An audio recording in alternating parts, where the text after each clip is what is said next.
বিসমিল্লাহির রহমানির রহিম। জাসাস কুমিল্লা জেলার আমি আহ্বায়ক কামারগড়ের ডালিম।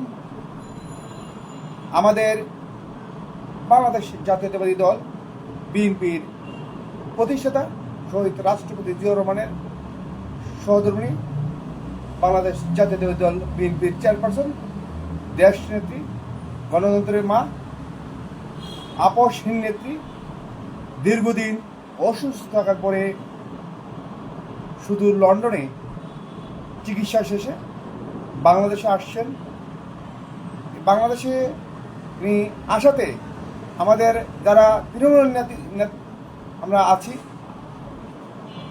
নেতাকর্মী সবাই আমাদের মধ্যে একটা উৎসব উদ্দীপনা দেখা দিয়েছে।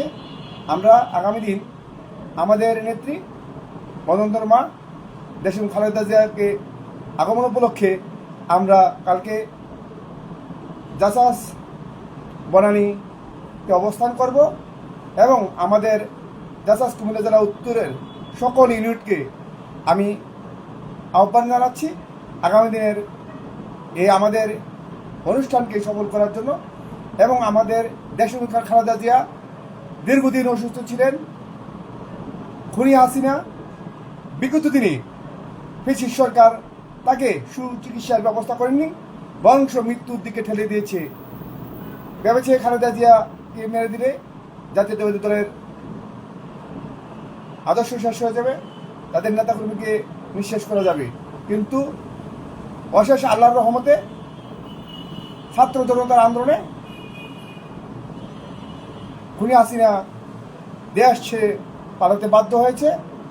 আমরা চাই আমাদের জাতীয়তাবাদী দলে যারা আছে সবাই ঐক্যবদ্ধ থেকে আগামী দিনে যে নির্বাচন, সেই নির্বাচনের মাধ্যমে গণতন্ত্র আমরা আবার পুনরুদ্ধার করে এদেশে জাতীয়তাবাদী দলকে ক্ষমতায় বসিয়ে এবং যেই সংস্কার আমাদের দেশ নায়ক তারেক রহমান আমাদের বিএনপির ভারপ্রাপ্ত চেয়ারম্যান ৩১ দফা দাবি দিয়েছেন, সেই ৩১ দফা দাবি বাস্তবায়নের মাধ্যমে আমাদের জনগণের কাছে পৌঁছাতে হবে।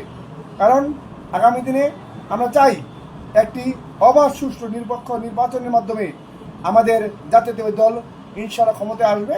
তাই দেশম খালেদা জিয়ায় বাংলাদেশে অবস্থান করার কারণে আমরা সবাই আজকে অত্যন্ত আনন্দিত। যাক, আমি আমার বক্তব্য দীর্ঘায়িত করতে চাই না। আমাদের নেতা জননেতা ডক্টর খন্দকার মোশাররফ হোসেন স্যার এবং আমাদের জাতীয়তাবাদী দল নির্বাহী কমিটির অন্যতম সদস্য জননেতা ডক্টর খন্দকার মোশাররফ হোসেন স্যারের সুযোগ্য উত্তরসূরি দাউদ নীতি দাসের অহংকার আগামীর এমপি জনতা জনাব মারুফ ভাইয়ের নেতৃত্বে ইনশাল্লাহ আগামী দিনের অনুষ্ঠান আমরা সফল করব। সবাই ঐক্যবদ্ধ থাকবো। আমরা চাই আমরা সবাই দলের সকল সিদ্ধান্তকে মেনে নিয়ে কাজ করব, হাতে হাত রেখে কাজ করব, একে অপরের দুটি নাই করে আমরা ঐক্যবদ্ধ থাকবো। আমরা চাই আগামী দিনে আমাদের সকল নেতাকর্মী ঐক্যবদ্ধ থেকে আমাদের জাতীয়তাবাদী দলকে ক্ষমতায় আনতে হবে। কারণ আমরা এখন ক্ষমতায় নাই। আমরা চাই যারা আছে আমাদের জাতীয়তাবাদী দলের নেতাকর্মীরা সবাই আমাদের সুশৃঙ্খলভাবে কাজ করতে হবে। কারণ আমরা আগামী দিনে যে সংস্কারের দিয়েছে জনতা তারেক রহমান, সেই সংস্কারের আলোকে প্রতিটা মানুষের দ্বার প্রান্তে বোঝাইতে হবে ৩১ দফা দাবি কি। এখানে বাংলাদেশের সকল শ্রেণীর বিষয়ে ৩১ দফা দাবির মাধ্যমে তিনি বলেছেন। তাই আমাদের জননেতা তারেক রহমান আগামী দিনে ইনশাআল্লাহ ক্ষমতায় আসলে তিনি এদেশকে একটি উন্নয়নে উদ্বোধনে এবং আরও সুশৃঙ্খলভাবে দলকে পরিচালনা করবেন এবং দেশকে পরিচালনা করবেন। তাই চাই আমাদের খালেদা জিয়া যে আসছে এবং আমাদের বিএনপির ভারপ্রাপ্ত চেয়ারম্যান জননেতা তারেক রহমানের সহধর্মিণী ডাক্তার জুবাইদা রহমান আগমন উপলক্ষে আমাদের মধ্যে আরও আনন্দিত আমরা যে আমাদের এই ভারপ্রাপ্ত চেয়ারপারসনের সহধর্মিণী দীর্ঘ 17 বছর বাংলাদেশের মাটিতে পা রাখতে পারেনি একটি ফ্যাসিস্ট সরকারের কারণে। তিনি মিথ্যা মামলা দিয়ে ওনাকে দেশের দশান্তরী করেছে। তাই উনি একজন বিশেষজ্ঞ চিকিৎসক, এদেশের মানুষ প্রয়োজনে ওনাকে আগামী দিনে কাজ করবেন সেই আশা নিয়ে বাংলাদেশে এসেছে। আমরা ইনশাল্লাহ তাকে সহযোগিতা করব এবং তার পাশে থাকব। আমরা জাসাস কুমিল্লা উত্তর জেলা দীর্ঘদিন ধরে কাজ করে যাচ্ছি। জাতীয় দলের সকল ঘোষণা যে ঘোষণা আসে সেই প্রোগ্রামগুলো আমরা সফলভাবে সম্পন্ন করেছি।